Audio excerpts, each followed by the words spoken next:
Hi, I'm Keith Hernandez, host of the Changeup, where each episode we talk to somebody who has left the corporate world to start their own thing. I'm extremely excited about today's guest, Adena Jones. Adena is the co-founder and CEO of Another Lane, which is the premier marketplace for exclusive sneakers. Adena and I used to work together at Bleacher Report, where I was just amazed by her social media prowess and genius. And she took that to places like SoulCycle to help them grow, and then over to Endeavor to grow their social media audience before stepping out and venturing on her own to create Another Lane. We talk a little bit about the difference between what a sneakerhead and a sneaker enthusiast is. I get schooled on what brick means. And we also talk about what it means to grow a company and start raising funding. Really excited about this interview. Hope you enjoy it. All right. Really excited about this guest. Today we have the CEO and co-founder of Another Lane, Adena Jones. Adena, welcome. Hey, Keith. What's up, fam? How you doing? Good. It's been a while since we've seen each other. Facts. Yeah. Since you walked into Bleacher and we thought the guy from the Mets was joining us. Yeah. It was not. I was a little younger, a little bit more confused, but there I was. Adena, thank you so much for joining. Before we dive into work and all that fun stuff, I'd love you to just explain a little bit of what Another Lane is to our audience and describe what your day-to-day looks like. Yeah, so I'm the CEO and co-founder of Another Lane. We are the premier community for sneaker enthusiasts. We are an epicenter for sneaker culture and anyone who cares about this right now. And we provide a whole host of different services to sneakerheads, but in order to let them own their community, own their culture, one of the services that we went forward to market first when we launched on December 15th was a dual-sided marketplace where we have no seller fees. So that's what we went forward with first, but be on the lookout for way more as we grow. Okay, great. And it's amazing how much the sneaker market has blown up in the last 15, 20 years, right? Like I remember as a little snot nose living in the suburbs, driving down to the city, driving down to the Fulton Mall to get my sneakers, right? Or driving down to Lower East Side and knowing the different shops that were there. Now it's democratized, but maybe it's gone a little bit further than democratized with companies like StockX and sneakers taking over. Yeah. What's going on out there? Listen, man, listen. It's funny. I just finished editing an article on Another Lane about what the democratization, but also the gentrification of sneakers. And what I like people to realize is I was quoted in Bloomberg about the gentrification of sneakers. And, if you look up the definition of gentrification, a lot of people think it has to do with race, but it is very much so wealth and class. Yeah. And what's happened to sneakers is it used to be sequestered to Fulton Mall, which was, a place where a lot of Black people shopped, a lot of people from probably a lower income shop, where I shopped when I lived in Brooklyn. Yeah. My mom and I shop at the Macy's, the A&S over there. And so, but what's happened to sneakers now, you don't have to drive to Fulton Mall anymore. You can click a button, and I'm excited that sneakers are global and democratized so that everyone can experience the joy that we have. But what happens is the people who started this, or the people who enjoyed it first, they're kind of priced out, right? Yeah. Like they're priced out on the price of shoe. If you don't have a smartphone or high-speed internet, you're done. And then also you can talk about bots. That requires extreme technology, extreme money. And so it's been taken away. And then just like gentrification, now there's a bunch of people in your neighborhood that you don't know, right? That you don't know, that don't even want to get to know you. And that's what's happening in the sneakers. And my co-founder, who's also my husband, he knows his friends in sneakers, and they've been lifelong friends. They're in each other's weddings. They're holding each other's kids right now. We can hit them up, not just for sneaker favors, but for anything else. And that is what we love about sneakers and what we want to continue at a place like Another Lane. That's amazing. So it is a place where true sneakerheads, not folks that are looking to profit or, just get into the reseller market to kind of do the side hustle would go. Yeah. I mean, and the fact is that we have a dual-sided marketplace, and I think resale gets a bad rap, because you see someone with a bot have 100 pairs of Yeezys and you're like, well, he took them from everybody. But the fact is, resale has always been part of sneaker collecting. It's always been part of sneaker culture. If you people could see right now behind me, I have, about 400 sneakers valued at $500,000. And the fact is that you only get a collection like this from trading and resale and knowing people, just like baseball cards, just like watches. So resale in different manners. There's the bulk technology, but then there's also like hit your boy up and trade a $2,000 sneaker or resell it for a $3,000 sneaker to help build your collection. So now you're only, out $1,000. And so we don't look at resale as something that is negative. We actually encourage it in our marketplace, but in a controlled manner. Cool. And is it harder to get into the community aspect of it now than before? Because you're right? Like back in the day, it was, okay, I need to go to this physical shop. I need to talk to somebody.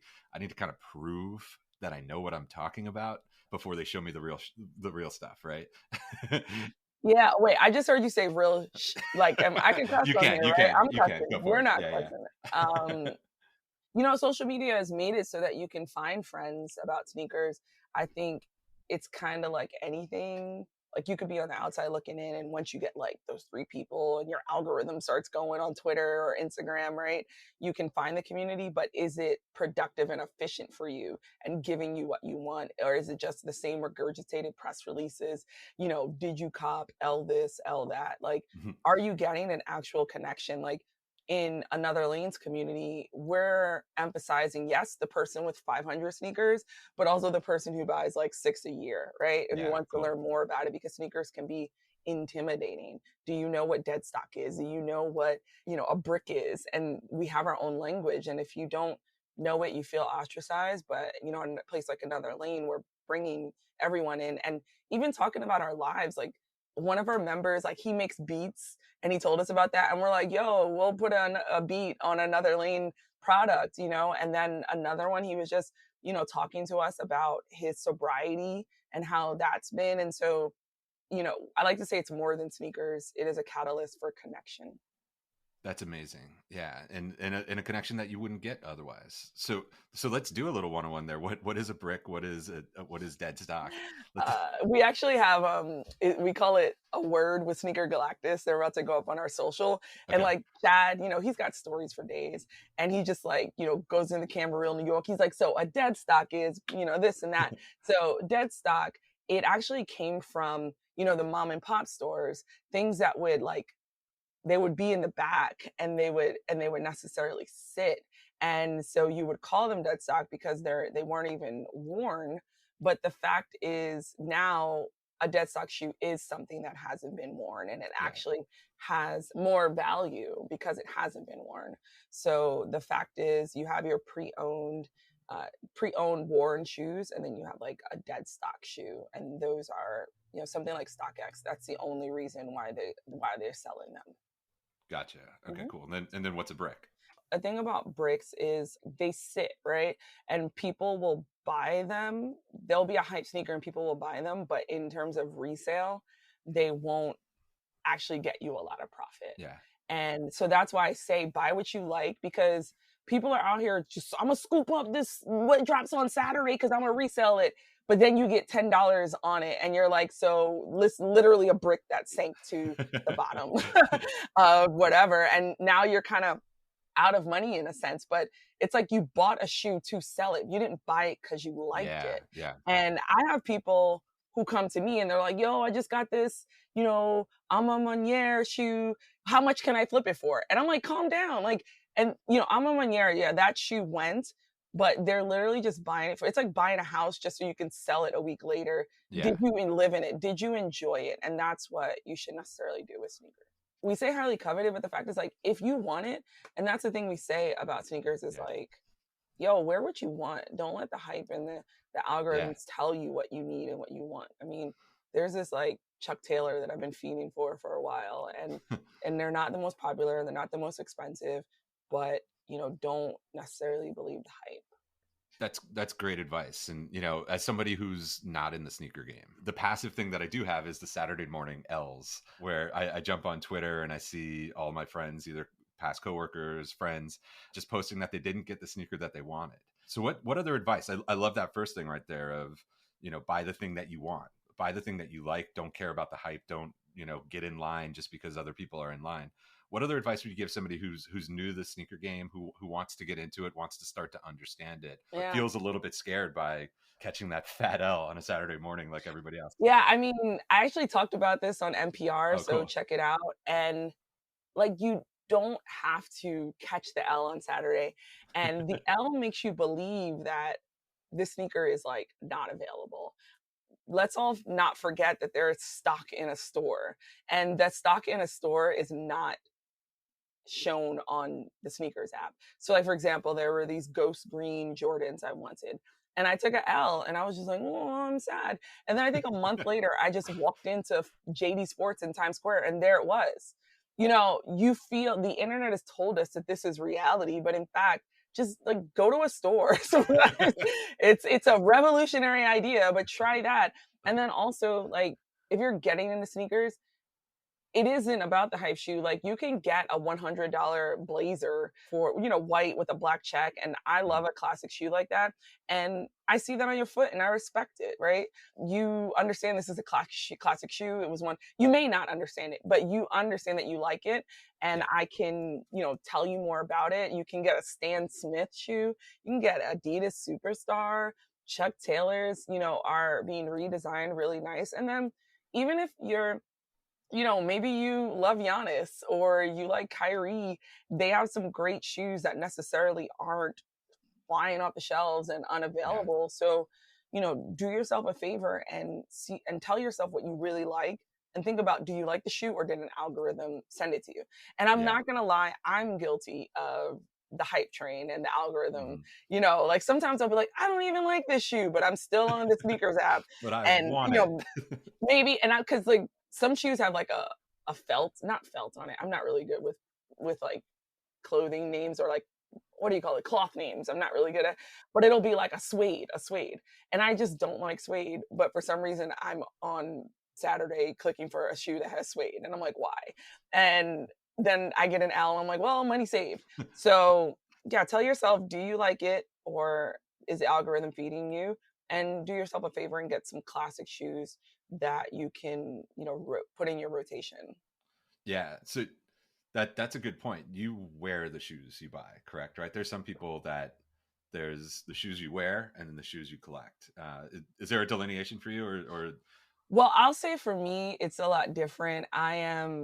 There's Chad, my co-founder, who this is his collection. It's also some of the shoes we consign.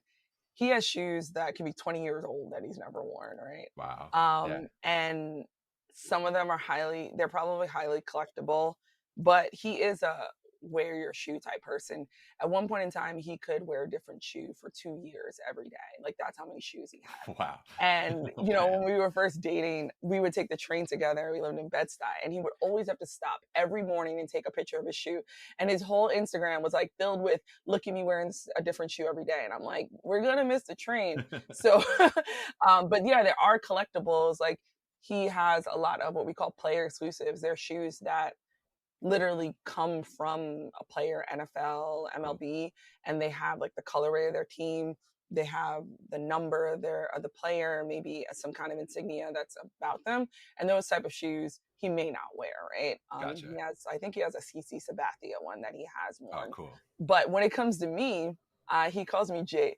Rue the Destroyer on my sneakers. Like, I wear not J. Rue the yeah, like J. Rue the Damager, exactly, like the rapper. And so, like, I wear my sneakers. I tend to trip over my own 2 feet, so you're gonna find a scuff on it.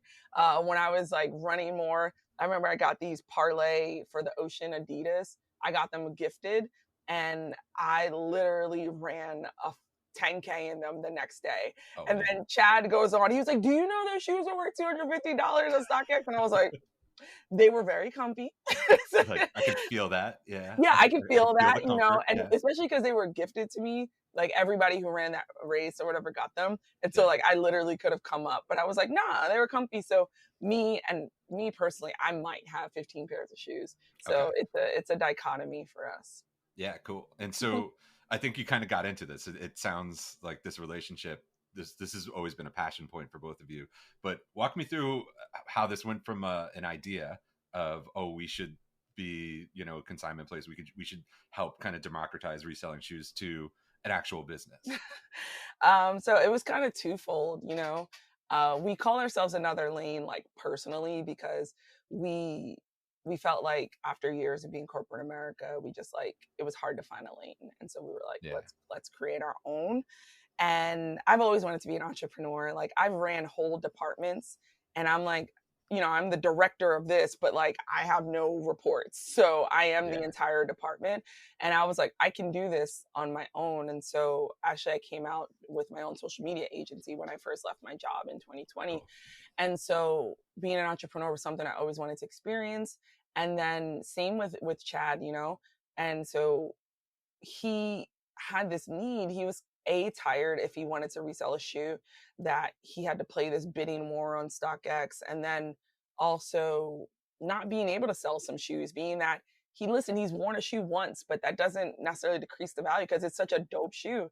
Or like maybe the box has a little damage on it, but like this shoe is one of 44, you know, and StockX wouldn't take it. So he's like, I'm gonna make my own lane in this sense. And then with me, you know, being a storyteller and always loving sneakers, I was like, I can tell the story around you and around the shoes. And so, you know, we thought of this membership based thing because a lot of times on social media, you get it's a cesspool of people with fakes, of people who want to be Yeah. angry at you, who want to like kind of gatekeep. And, you know, we're like, nah, like if you're about this life and you want to bring positivity to the community, we want you in it. And so that's why we came up with this membership based thing. And then, you know, I was at some companies and I realized due to my connection with Chad and his sneaker knowledge, I was literally being bought into meetings due to my sneaker knowledge. And I was Yeah. like, this isn't even my job. Like, I enjoy it, but like, y'all. So I was like, yo, let's do this. And that's how it came Yeah. about. And we did it for about a year on our own. And then we got into an accelerator called Techstars, which is, Oh yeah. you know, Cool. 1% of people who apply get in. And they say it's harder to get into than Harvard. And that really propelled us to really like be a business, you know, C Corp in Delaware, watching our financial models, doing the venture raise, and put us in the mindset that like, yo, we're not just sneaker enthusiasts. We do love this, but like we are a legit business. I love that. I love the insight there that the intelligence you had, the expertise that you had was getting farmed out for free, and you should take that back and own that, right? I think there's a lot of people in the corporate world that don't realize that you know, oh wow, this is a real talent and this is beneficial. I should be doing it myself. Yeah, or like, you know, you'd sit in a meeting and like come up with an idea, then LeBron James would retweet it. And then also you found out that like Dick's Sporting Goods sponsored it for $300,000. And you're like, well, what part did I see Yeah. of that? And that's when you realize like, oh shit. Yeah, that there's something real here. Yeah, it's pretty funny how quickly once you start to get into those bigger rooms and you start to like see how the sauce is getting made at bigger companies, that you're like, oh, I can do it. I had somebody tell me as I started my company, it was like, listen, it's hard, but it's not complicated. And I love that advice, Mm. right? Like, because I think there's gatekeeping on starting companies, especially for Black and Latino people, where they go, I don't know, that sounds pretty ambitious, and yeah, are you ready for that? Did you have any of those naysayers, or did you have like a group of supporters that were like, this is dope, go for it? Oh, I still got naysayers, you know. I The remember, burner accounts on Twitter hating on you. yeah, right. I remember early on, and this is a lesson to not let people poison your well, like you, or, you know, poison your cup because you only have so much to draw from. And when it comes to getting advice, like, don't listen to everybody. Yeah, I got to respect you and I got to know you to get your advice. And I found myself just, oh, this guy started a company and he exited and he's a white man. He's successful. I'll listen to him. And then he'd come through and like trash my business. And I'm like, well, who are you? Did you even take the time Yeah. to know me and know my business? But that can poison your well. And so really take advice from people you respect, people you know. And so what? They've exited and they've done this. Like, are they taking the time to know you and your business and believing in you? I'm not trying to say everybody needs to like gas you up, Yeah. but are you respecting them? And so, one thing I remember we were looking for someone to develop our website, and we bootstrapped. We sold $160,000 worth of our own shoes in order to bootstrap. I always say Wow. shoes off our feet. Who's done that, right? If you want to hear my pitch, that's how I do it. And we were talking to people, who wanted to like price us out and charge us a lot. And one guy was like, why would you do this? There's already 3 companies out there who do Mm. this. Like, Yeah. I've heard the market's crowded. And my mom told me something. She said, when you go to the supermarket, how many brands of bread do you see in that aisle? Like, Right. nobody was like, well, bread is done.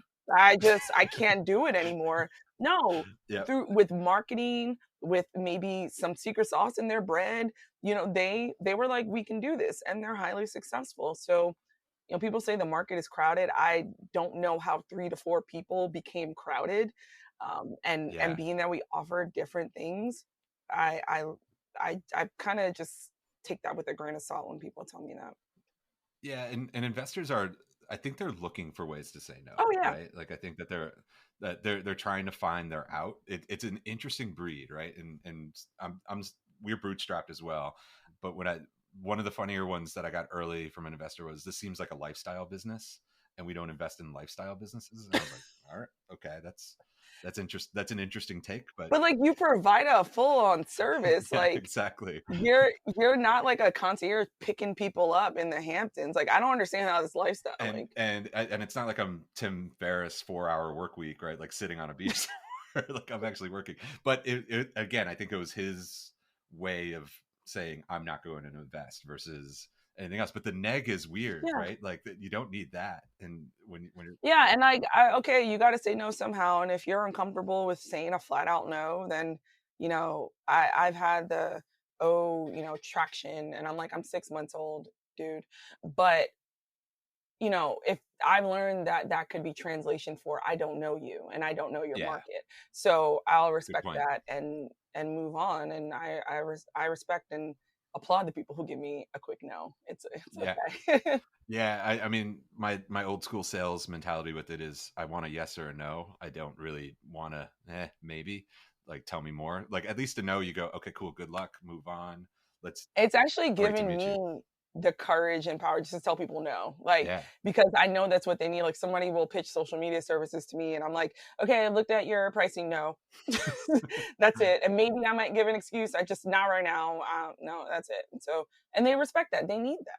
They do, and it takes you off their list, right? Like I, again, as a seller, I know their manager's probably like, how's that another lane count going? Have you cracked it? So Yeah, you get that. and I say, "Not right now," and then I get an email 3 months later, How's it going?" Yeah. And I that's fine. Yeah, cool. Still the same. Don't need you. Exactly. Exactly. So, so one of the other things with the investors, I'd love to hear is your perspective of how big do you want this company to be, right? Because I think the other thing with VCs is they think multi-billion or nothing, and that's not necessarily what needs to happen for every single company. So, have you thought about how big does another lane need to be? How big do you want it to Mhm. be? No, we've thought about it being a global entity, multi-billion. I mean, the fact is, we want sneakers to touch everyone in the world, and we want them to have their own pockets of community here and there, fueled by us. And it's a membership-based business with services that also, make revenue. So the great thing about Another Lane is there's multiple levers to pull in terms of revenue. It's like, okay, this is, services are down this month, membership, we drive that hard. Or, services are down, let's do more IRL events. And so there's more. And mostly is the reason because we want to spread the love of sneakers, but also we know it's a $30 billion industry. Yeah. projected by 2030 with hell of a lot of white space. I think sneaker enthusiasts are given the bottom of the barrel when it comes to services. Great. I have a nameless, faceless, transaction based place to do sneakers. Fantastic. What else? What else? I need Yeah. more. You become a car enthusiast. There are a multitude of other spin offs of things that they give car people. There's shows, there's parts, there's cleaning, there's mechanic services. And why can't sneakers also have that? Part of me thinks sometimes because of the culture that sneakers came from and that it can tend to skew youthful, that where they're given the bottom of the barrel. Not taken as seriously, Yeah, you or think? just like, here's this one service, congratulations. And I'm like, where is the ecosystem? Where is Yeah. it? Yeah. And where's the ecosystem that isn't transactional based? And we're not necessarily given that in this time.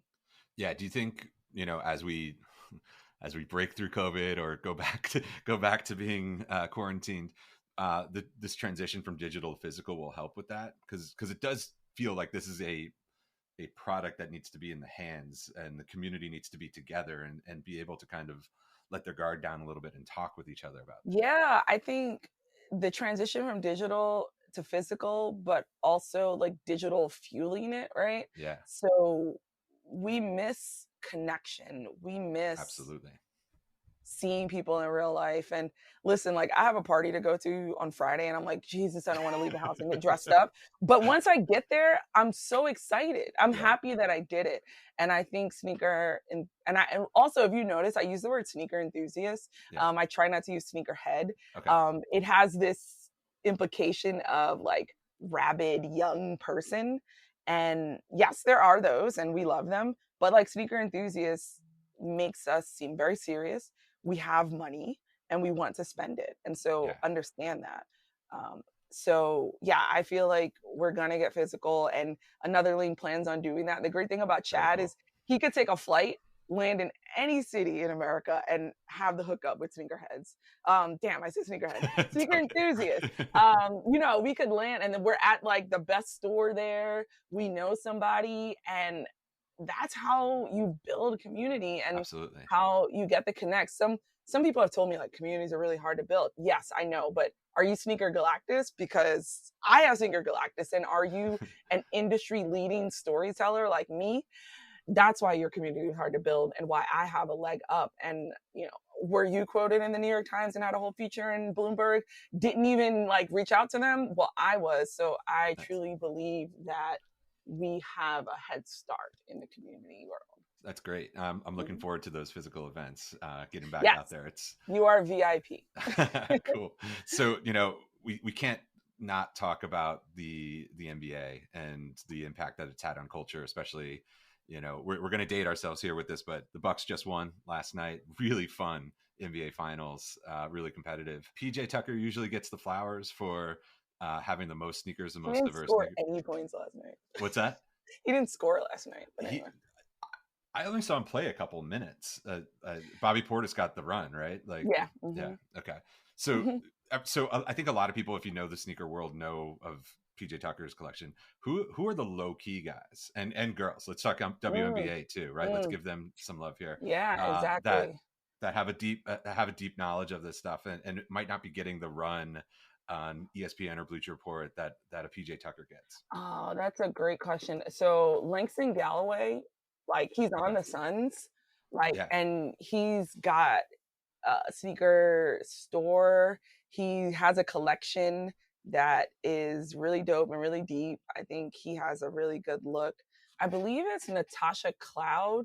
She has a great collection.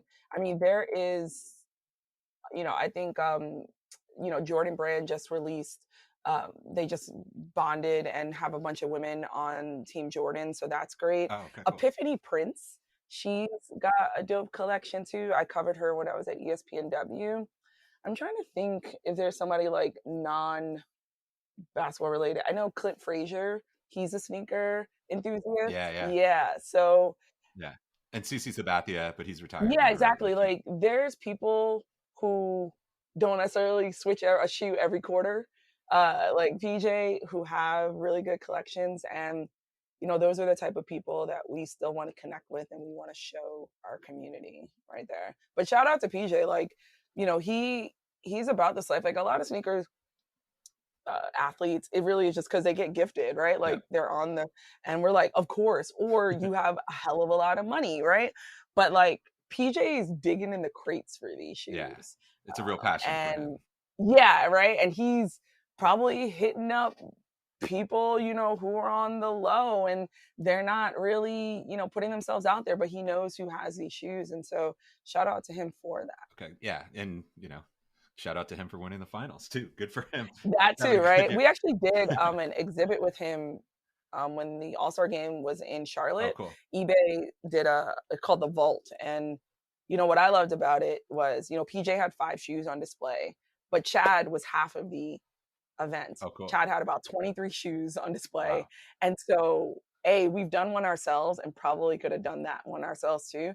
And to me, it just shows the level that Chad is on, that he's standing next to PJ, but has like way more shoes than PJ displayed, Yeah. Bringing in a crowd. So not saying Chad's better than PJ or anything like that, but just like the levels and equality there. That's cool. Is there ever, it's funny, this question just popped in my head, but is there ever people who are trying to just shortcut their collection and say, Chad, Adena, get me 100 shoes. Let me get going.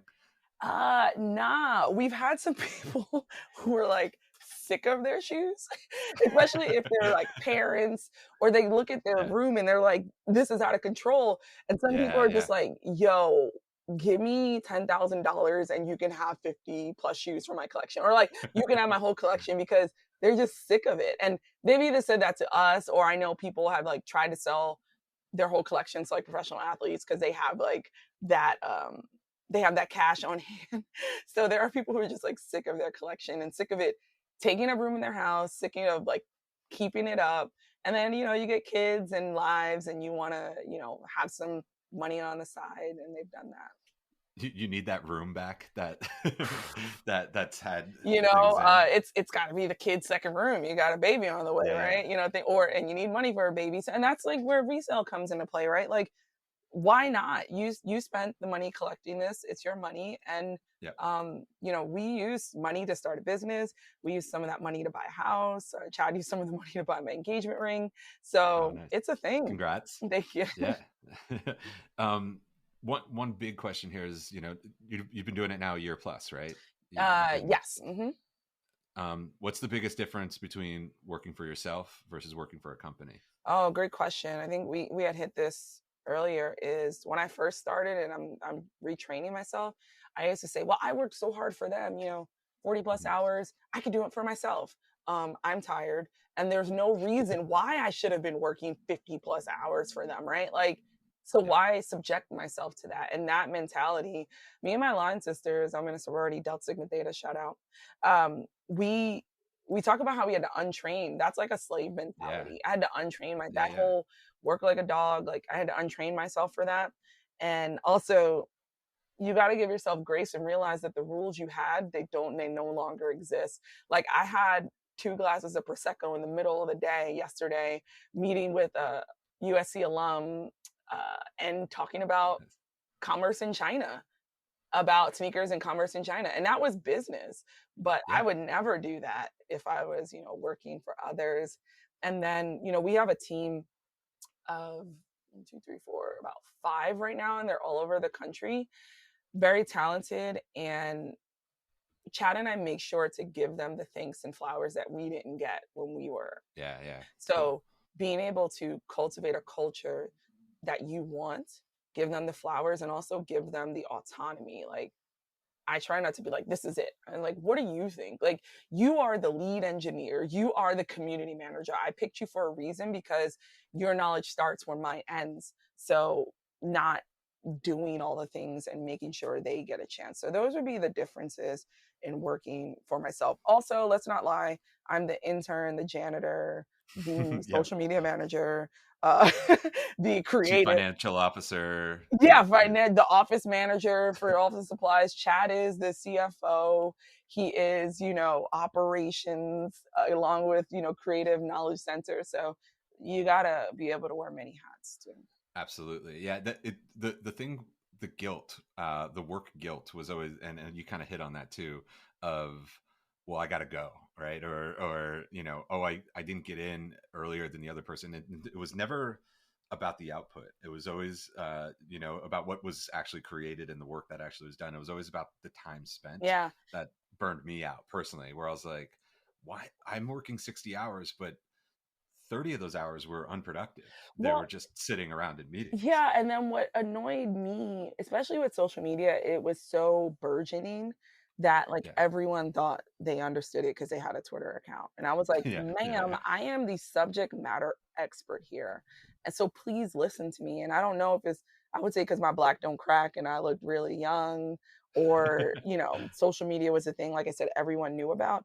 And I used to compare it. I was like, so you have a camera on your phone. Are you Gordon Parks? Are you Annie Leibovitz? I think, no, you're not. So I'm Yeah. Gordon Parks. Yeah. I'm, I sound like Kanye. I'm Walt Disney. But it's like, just listen to me for a minute. And it was such an uphill battle. It's like, why hire somebody with 15 years of experience if you're not going to listen to them? Totally agree with that. Yeah, I won't call them out, but you can kind of look at my tweets from the last week. But a company I talked to and told them about social and said, this is how you do branded, was posting ridiculously untimely tweets 3 days after an event happened. Like it was, and with a check it out now. Yes. And I couldn't believe it. I was like, nothing is, and I think that there's one of the difficulties in that industry, social media world, is I think people, because they use the product, Twitter and Instagram and Snap and TikTok, they think they understand it. Kind of like the same with like, everybody hates on teachers because they had teachers. and you just find that so many people are kind of like not fully listening to what you're telling them. And Yeah. And I think the thing is, like, I always tell people, like, you post pictures of your cat and your yeah, grandma. I'm posting for $1 million company and I'm the voice of it. There's a large difference, and I'm a brand almost selling things. So understand the difference of it and the skill. I mean, you're a copywriter, you're a graphic designer, you're a photographer, you're a videographer, you are a social media director when you are posting a social. And don't get me started on paid, yeah, right? I've only actually operated in the organic space. Paid, you are a marketer, you're a account. I mean, I was also an analyst yeah, because I had to run my own analytics. So respect those people. And also, it's a tough job that will burn you out, because I'll say that post you saw going for 3 days, was it somebody who, I don't want to say fell asleep at the wheel, but like they got 17 jobs and they just forgot to stop the yeah. promotion. It's just, Yeah, it was that, or they under delivered and the client wanted, oh, put it back up. I don't care. yeah. I don't know what it was. So My, well, listen, I got have stories like, the client was like, we want an end of game post. And I was like, okay, so you have to be up at 1 a.m. to approve to, it. Yeah. to approve this, because that's when basketball Yeah. ends. And then they're not up. And then I end up posting something, end of game, congratulations, so and so, at the afternoon after the game. Like, and then they're mad because the engagement didn't happen. I was like, well, Yeah. You got to commit. If you want to do the real time stuff, you got to commit. yeah, yeah. So this will be my last question. Thank you for joining. This has been a lot of fun. What does the next year look like for Another Lane? What are you most excited about coming up in the next year? Oh man, it looks like a bunch of new features that we listen to the community and what they want. Also probably third quarter having our own app. Right now we are a web-based product with, mobile mobile capabilities. So that's it also. And then also being in the community, more touching. Yeah. We can leave our homes now, so we want to see you. We want to promote our brand in person. And so that's what I see for Another Lane in a year. Well, that's super exciting. And I can't wait to see you in person. It's been a minute. Yeah. But thank you so much for joining. Mm-hmm. Really appreciate it, everybody. This is CEO and co-founder of Another Lane, Adena Jones. Thank you so much, Adena. Yes. Check us out. Sign up. Let me know if you got any questions. I'm here. Awesome. Thank you.